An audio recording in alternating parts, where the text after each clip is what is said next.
back again with another YouTube video. It's your boy Wyatt G, and today we're gonna react to 10 Triple H's biggest mistakes since taking over WWE. Let's get right into the video.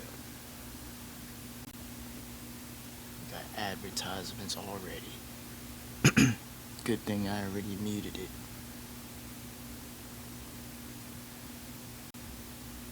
Oh, it's an unskippable ad? Okay.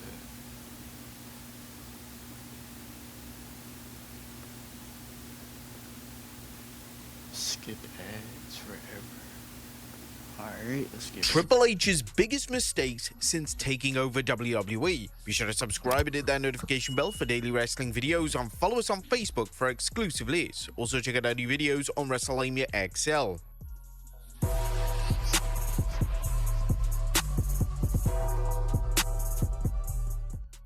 Number 10. Glorified PR stunts. And whilst there's no question that the sheer quality of Raw, SmackDown and Premium Live events have drastically improved under Triple H, they aren't without criticism. A lot of fans feel that the shows are glorified PR stunts, and it's easy to see why so many fans feel this way. The debut of Raw on Netflix was WWE basically telling the audience how popular the product is, and they bragged endlessly about the gate number. Whilst promoting the gate number makes sense from a business perspective, it shows that the ticket prices. It's alright, because I'm going to just watch Raw on Twitch or something. And I usually watch In the Clutch ENT when I watch their Raw reactions. I watch them. Are insanely high right now, and it puts fans in a weird position. Are they just supposed to cheer the fact that they were potentially overcharged to attend a wrestling event? Now, one thing is for sure, WWE is red hot right now, but they don't need to remind the audience every 5 minutes. The reception to the product, along with the ratings as well as attendance, should speak for itself.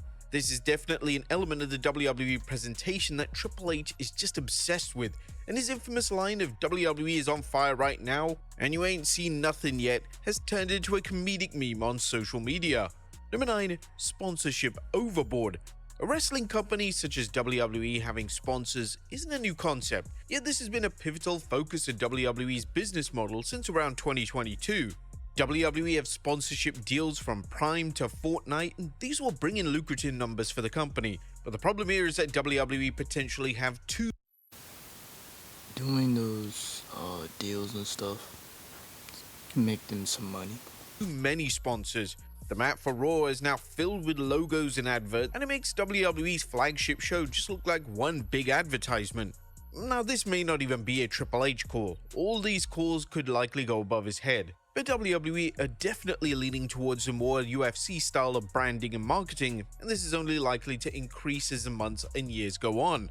WWE even have a deal with Hulk Hogan's new beer company, and to promote this, they even had Hogan appear on the debut episode of Raw on Netflix. And naturally, due to Hogan's He got booed out of the arena. rotten reputation, he was booed out of the building. This resulted in mainstream news outlets picking up the story, and it vastly overshadowed the Netflix premiere. It was ultimately a terrible creative call that Triple H and WWE should have had the foresight to see coming. Number 8. The Wyatt 6. The Wyatt 6 debuted on WWE TV in the summer of 2024. WWE hit a home run with their debut. The group had an instant aura surrounding them, and the faction annihilating WWE staff members backstage was completely unique. Unfortunately, this was the standout moment of the group's run so far, as since then, the group has been presented as a special attraction and they barely appear on television. It's evident that Triple H believes. Yeah, because I wonder what they're trying to do with Wyatt 6 next. What you guys think they're going to do with Wyatt 6, like a storyline? What do you think they're going to do next with them? Let me know in the comments. That keeping the group as special attractions will give them worth, yet the stories that the group have been involved in haven't exactly been fan favorites. The game has had a tough time striking the balance between the supernatural elements and their real-life stories. The latter of the two has been a definite triumph. However, in recent months, it looks like Triple H has moved away from this. The stable remains over with the audience, so it's not a total bust. However, the game needs to reevaluate the direction of the group and focus on a compelling angle that will at least help get the motivations and characters of the group across to the audience. Number 7. Pointless re-signings. When Triple H took over WWE Creative, one of his first aims was to rehire a lot of his favorite names that had been released under Vince McMahon's tenure. And this was the right call, as most of the names didn't receive an opportunity to show their skills on the main roster. And to his credit, the game has booked certain names incredibly well. Names such as Chelsea Green, Nia Jax, and even Bronson Reed have all had acclaimed second runs in the company, yet the same couldn't be said for everyone. Triple H brought back names such as Hit Row and Tegan Knox, and they did nothing whatsoever with them. The game Well, that's how it usually is. They bring back a wrestler, they do a little bit with them, and then that's it. Or a wrestler will come back and then leave again. basically brought them back into the mix with no creative plan in place. And this was the exact criticism that fans used toward McMahon when it came to NXT call-ups. When anyone is signed, And you know WrestleMania is around the corner, so who y'all think is going to be debuting after Raw after WrestleMania? or re-signed to the company, there should be a plan in place before they appear on television.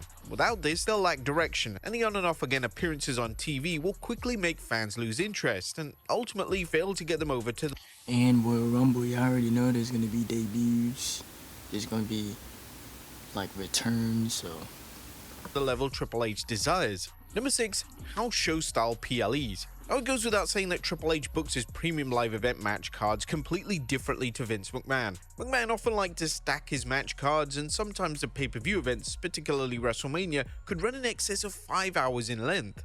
But Triple H likes to keep his events short and sweet, and he's received major backlash for sticking to a 5-match PLE format and really deviating away from this. Triple H's PLEs yeah, because I mean, you don't usually have to stack a card, you know what are I'm great saying? from an in-ring perspective. Card don't have to be fully stacked, you know, as long as you make sure that the show's booked correctly and it's perfected well. You don't have to give too much. But they lack any substance. Some fans have labeled them as glorified house shows, and it's easy to see why fans have come to this conclusion. In Triple H's and WWE's mind, the PLEs sell out every single month without fail. So from a financial perspective, the formula works, yet they could do even better. Adding 1 or 2 more matches onto the show and incorporating an element of unpredictability and excitement could take the events to the next level and truly be the focal point of WWE's creative output. Number 5, how much is too much?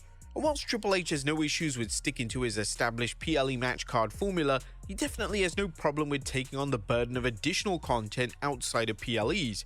Over the past few months, Raw has returned to 3 hours with there being no time limit on the show due to Netflix. SmackDown is now a 3-hour presentation. WWE have added regular Saturday night main event broadcasts to the lineup, and there are post-shows left, right, and center. Again, this could all be a directive that is from a higher up in WWE, yet this could be seen as way too much. This assertion is based on the fact that nobody knew WWE had a Saturday night's main event show planned for January, just 1 week before the 2025 Rumble. WrestleMania season is already a stacked time of year, and WWE needs to let the product breathe. Fans can only consume so much, and maybe putting a little extra content into the PLEs instead of random sporadic shows could be a great step forward in 2025. Number 4, pushing the right names. The WWE have one of the most popular and beloved rosters they've ever had, but that doesn't mean that everyone is over with the crowd. Certain names receive virtually zero reaction every week, yet Triple H continues to book them on weekly television. Take for instance the Pure Fusion Collective. The lack of reaction has resulted in the faction conveniently being known as the No Pop Collective on social media. WWE may have been able to get away with pushing names, Push new stars. We don't want to see the same people winning over and over. We want to see new stars, new storylines. But Triple H been doing a good job so far, so we'll see. that aren't over for a few years ago, yet when names are receiving Austin-level pops on a weekly basis, these names stand out for all the wrong reasons. Triple H also received a lot of criticism in regards to the Netflix Raw debut, leaving out key popular players on the Raw roster, including World Heavyweight Champion Gunther not even having a match, even though they're receiving major pops on a weekly basis. But Triple H had something to say about this during an episode on the press box, saying, "I've had the same conversation with 100 people about this first episode of Netflix. I said, guys, it's one show. We're gonna try to, touch on a lot of people. There's only so much real estate within the show. You're not gonna be on that show. Maybe you'll be on the second one. Maybe you'll be on the third one. You're gonna be on these shows. We can't put all 200 talent or whatever we have on one show. It's just not gonna work, but it's how they should feel.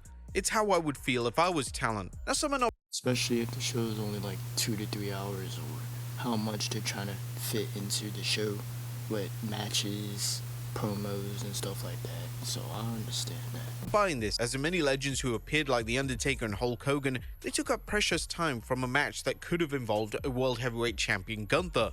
Number 3. Flop Gable. In 2024, it was confirmed that Chad Gable had re-signed with WWE. This was delightful news as Gable had been Here we go, ads.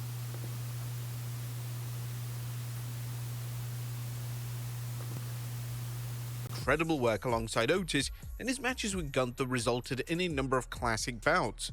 Fans hope that Gable will be able to finish his story and finally defeat Gunther to become Intercontinental Champion at WrestleMania 40.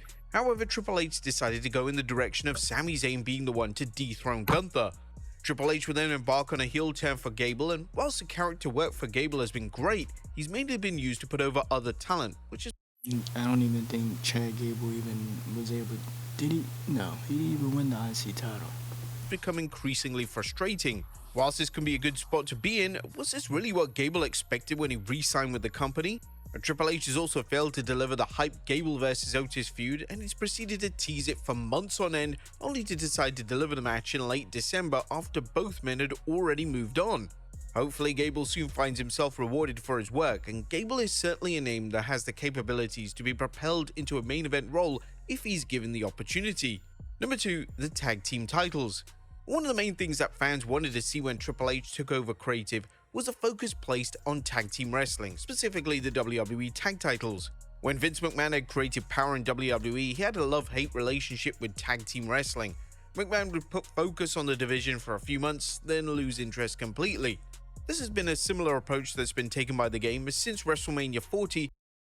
Name y'all favorite tag teams of all times in the comments. What's your favorite tag team of all time? Mine's probably DX. The tag titles on both brands hadn't been featured on a single premium live event. This is a shocking statistic, and it highlights what Triple H truly thinks of the tag team titles. The presentation of the tag titles over on SmackDown hasn't been appalling, as DIY and the Motor City Machine Guns have been standouts. However, the same couldn't be said for Raw. The tag And the Motor Machine Guns, they came from what, TNA? titles that are currently on Raw are classed as the most worthless titles in the company, and it was heavily criticized that the Judgment Day barely defended the titles during their reign of terror. In fact, out of all the days that they were champion, they only made 2 defenses. Tag team wrestling can be a great addition to any card, and putting resources and effort into making their titles mean something would certainly be a welcome step forward for the game. And number 1, call it a day. A long-term storytelling is sometimes vital in major stories getting over in pro wrestling. For Triple H, he views long-term storytelling as the number 1 storytelling device available to him. The game loves to tell a story over a period of months or years, and this was a far cry from the approach that McMahon would take, as he would often try to wrap things up as quickly as possible, even at times not even ending them at all. While certain long-term storylines under the Triple H era, notably the Bloodline saga and Cody Rhodes' story, have been expertly crafted, some long-term stories have really fallen flat. The Liv Morgan vs Rhea Ripley rivalry dragged on for months with lazy storytelling and lousy matches, and this resulted in the fans urging for Triple H to wrap up the feud and just move on. In fact, the feud was initially set to culminate at WrestleMania 41, which would have meant that the game decided to keep the feud running for an entire year. Triple H without question has a habit of not knowing when to change things up, and this could be detrimental in the future, as it's vital that Triple H acknowledges how fans are feeling and adapt accordingly. But there you have it, folks. Well, yeah, there's gonna be some ups and downs when you know, the company, the owner or whatever, he books the show, like Triple H, Vince, you know. So there's gonna be ups and downs. I feel like Triple H, he's been booking the company the best he could, the best he can so far. He's been doing the best he can. Long-term booking, long-term storytelling. How you guys feel about Vince and Triple H's booking? We'll just say Triple H's booking. You guys tell me how y'all feel about his booking in the comments. But that was me reacting to 10 Triple H's biggest mistakes since taking over WWE. You guys tell me what you guys want to see next in the comments down below. I got more videos coming. Stay tuned to that. Subscribe, like, comment. And yeah, Uriah out.